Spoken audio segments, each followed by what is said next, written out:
Hey guys, Ethan here with Family Handyman. When it comes to toolboxes, there's a thin line to be walked between a small toolbox with a few tools and a large toolbox that's impossible to transport but has everything you need. Because of that, I decided to pick up the DeWalt Tough System 2.0 rolling tool tower to see if I could have the best of both worlds. Here's what I like about it. The DeWalt Tough System 2.0 rolling tool tower is comprised of 3 separate toolboxes. The standard toolbox, the extra large toolbox, and the bottom rolling toolbox with 8-inch all-terrain wheels.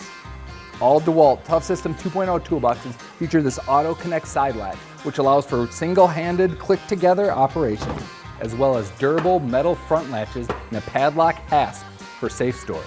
The Tough System 2.0 is both dust and water resistant. It comes with 2 large storage organizers, great for bits or hardware. It also comes with 2 removable inner trays, so you can use every square inch of storage space available. And best of all, it's backwards compatible with all DeWalt Tough System products. We ran it through a few tests to see how well it can maneuver.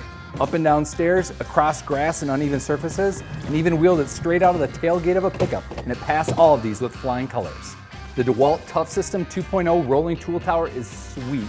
It's durable, simple to use and click together, and best yet, its sturdy latches, lockable hasp, and dust and moisture resistance will keep your tools safe and sound no matter where the project takes you. That's why it's Family Handyman approved. To see what else we're testing and approving, visit us at familyhandyman.com.